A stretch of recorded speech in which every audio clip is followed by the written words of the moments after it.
mic on it too? Yeah. I guess so, yeah. And you're good to go, guys. My guest today is Ramon Perez.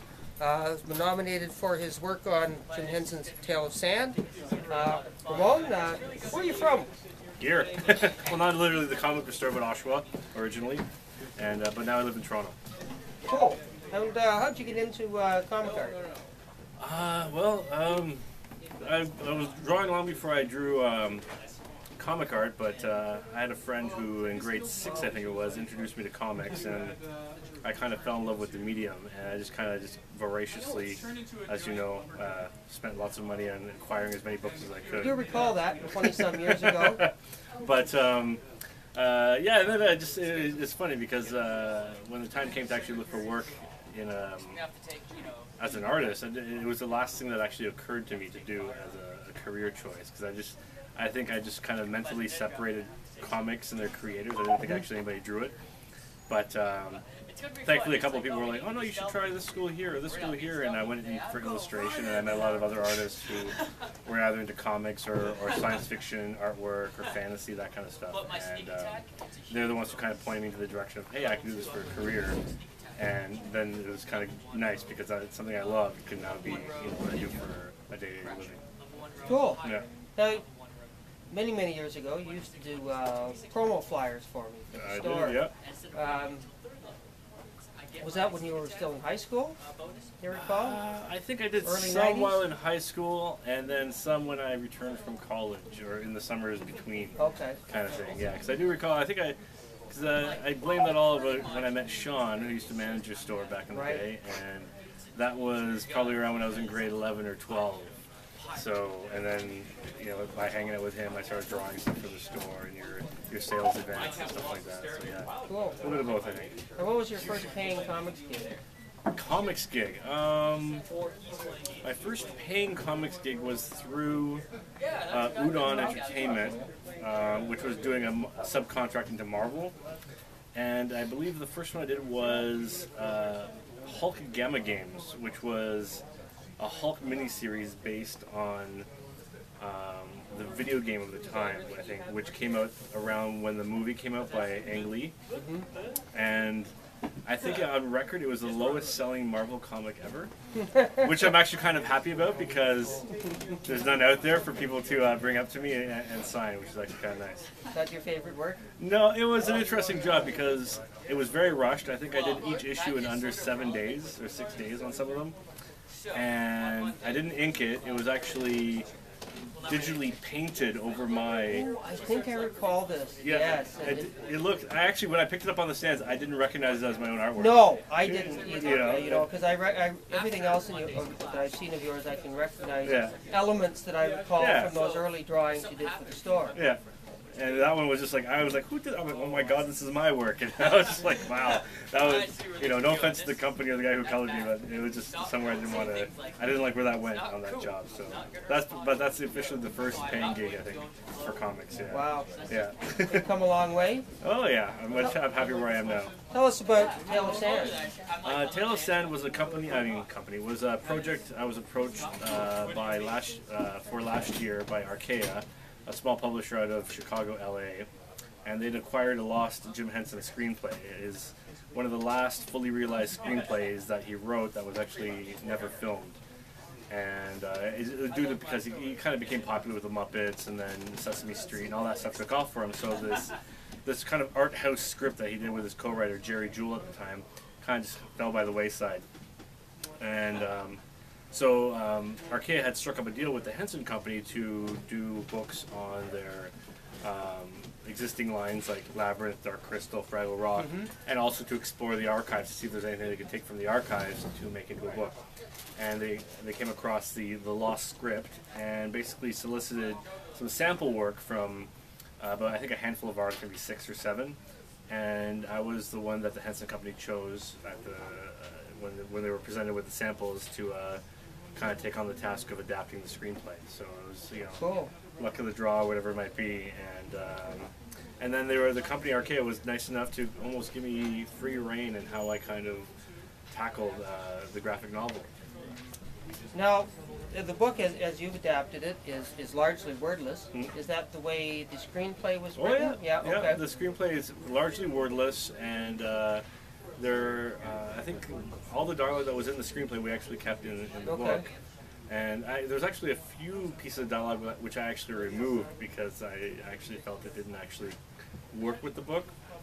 My own choice, but I think it was some of the football players where I took their dialogue and changed it into football plays, like little chart plays, because I figured, it's a visual medium we're in. Sure. Why not play around with it?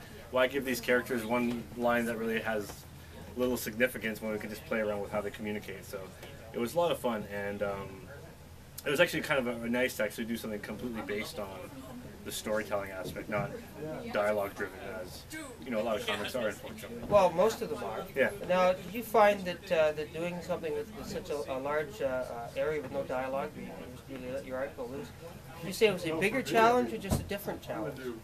I think I've always liked telling stories sequentially, and never having a confidence in the written word of my own writing. I always relied on my stories almost like silent movies, trying to tell a story through pictures. And so I think it was an easy translation for me. It actually felt quite natural doing a silent story where the characters, facial tics or movements or whatever play in developing the story of the character. And actually, I quite liked it.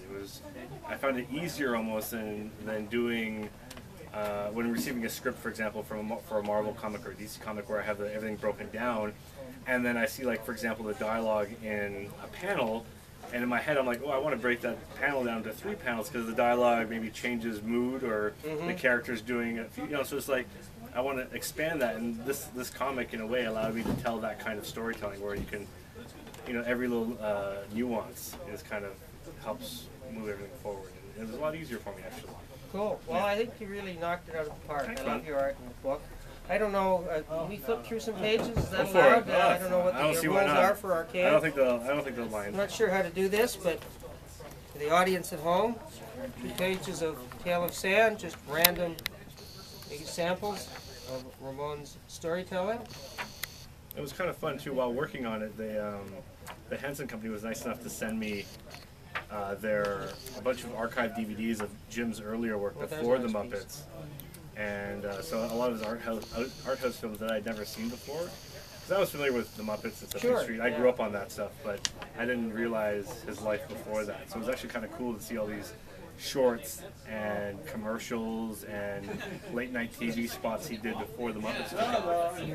And I really tried to kind of almost like absorb that and kind of channel it when I was doing that. So it's kind of really neat to kind of expose myself to some guy I was familiar with, but not familiar with that part of his career. Right. Which was really fun, kind of thing, just kind of learning from an artist that I thought I'd gotten all from, and he had more to show me at the end of the day, kind of thing, which is cool. Excellent. Yeah, well, he's a top-notch storyteller. Oh yeah, I mean, a lot to learn from a guy like that. it's kind of an honor now to be part of his legacy. It's like full circle. He kind of fed me the bizarre world of the Muppets, and I came back and returned the favor. Cool. Nice. Well, let's talk about a couple other things here. Oh, sure. We have a copy here of Butternut Squash. Tell us about Butternut Squash. Butternut Squash was a webcomic I did with my friend Rob Kugler online. I think we started in 2004, and it ran until maybe 2008 or maybe 9. I can't remember. And it was basically a slice of life comic. We were 2 new guys in the big city. We both moved to Toronto from small towns. And it was originally pitched as we were approached by a newspaper to do a newspaper comic, and then the funding fell through. So we said, okay, let's put this online, and we thought we were being quite innovative with that, and then we realized there was 10,000 other comics online, but it was a great way to actually start doing comics and storytelling, because I hadn't done any comics work by that point. It's all been role-playing games. Right. And so it was a great way just to stretch my legs in that way and do a nice little slice of life comic strip on a weekly basis. When we actually managed to update, but it was I always miss it. I kind of want to go back to it and do the next chapter of my life in comic form, which I think would be kind of fun. I noticed that I was online today and I read what you billed as the last Butternut Squash episode. Yeah. So you're going to have go on with the next chapter of your life. It'll have a different title, perhaps. I don't think so. I think it's the title is quite apt, but I think it'll just be almost like version 2.0 or whatever you want to call it, the next chapter. I think because the first squash was pretty much our mid-20s to our maybe early 30s, if anything. The stories came from that, and now we're all still friends, all the characters in the book, and our lives are in a very different place. So it's kind of interesting to kind of tell the new adventures of the next phase of the life kind of thing. You know what I mean? So I think it'd be kind of fun to revisit and see where the characters have gone and how they developed, and because a lot of the stories actually do correlate to real life events in our lives and our adventures, and some of them we actually had to censor because they were too bizarre in real life, and we were like, my co-writer was always like, my mother reads this, so we can't tell that story, and I'd be like, okay, fine, We all have those stories. Yeah. And then you've been doing a long-running series of comics in Rifts magazine. Yeah, Rifts was my Palladium comic. I mean Palladium. What's the actual? Palladium Books. Palladium Books. That's right. Sorry, it's been so long. I always just called them Palladium, but Palladium Books that does RPGs was my first, I guess, official paid work as a freelancer. Oh yeah, and cool. I did over probably 24 books for their RPG line, and the Kevin Simbito, the man who runs the company and created the company, he loved comics, always wanted to do comics, and I was like, I want to do comics.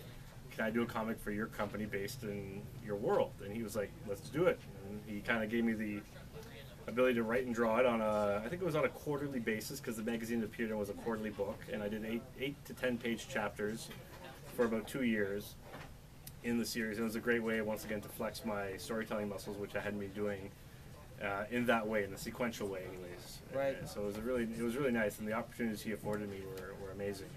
I worked for him, I think, for almost 6 to 8 years until I moved on to other endeavors. So it was really a great way to start my freelance world. Cool. Yeah. Well, let's finish up with your current work from Marvel Comics. Mm-hmm. John Carter and the Gods of Mars. Yes. How'd you get involved with this? That came through, I was contacted by the editor, Sana, and she was looking for a cover artist and for another project, I think it was, and we started talking, and I just come off Tale of Sand. I'd taken a couple months off around the holidays, and she kind of pitched me with the idea of working on Gods of Mars, and I was vastly unfamiliar with the actual books. I'd never read them, but John Carter and Edgar Rice Burroughs are kind of one of those names that you constantly hear about in science fiction. Right. There's kind of synonymous with kind of like Tolkien and fantasy. Icons. Yeah, icons of they kind of almost created the genre. Yeah, the genre. Sorry, yeah. And so I picked up one of the books and I started reading it, and it was just a fun serialized adventure strip, and I was like, this is amazing. And then she mentioned the writer I'd be working with and adapting it, and she asked me what I thought, and I was like, this is great. Why? This would be a nice little follow up to Tale of Sand. It's fun. We're working the old Marvel way, where the writer just gives me a plot, and I kind of draw out the story, and then he kind of goes back in and dialogues the book based on kind of how I laid it out, which is kind of an interesting way to work too. I'd never worked that way before. So, and it's just I find it's just a nice, fun science fiction kind of romp, lighthearted. There's nothing dark or brooding or anything like in regular comics it seems to be these days. So it's nice to actually just do some pure, just sci-fi fun, and I'm having a great time with it. Excellent. Yeah. What's coming up? Nothing officially. After I finish John Carter, I'm taking a couple months off to wrap up my online book, Kookaburra, which I hope to have to publishers probably before the end of the year. And then I'm in talks with a few different companies about a couple of different projects. Unfortunately, can't say anything because I signed NDAs, but they're all really cool. I just kind of have to choose one or two of them to figure out timeline-wise. And they're both very different than what I've been doing recently, so it'd be kind of nice to kind of go in another direction, storytelling-wise. Right. Do a different kind of one's a really nice dramatic piece, very character-driven, and I'd be kind of curious to do that instead of a superhero or science fiction thing. So I don't know, we'll see where it goes. Well, good luck with everything. Thanks for coming out. My pleasure. All right, folks.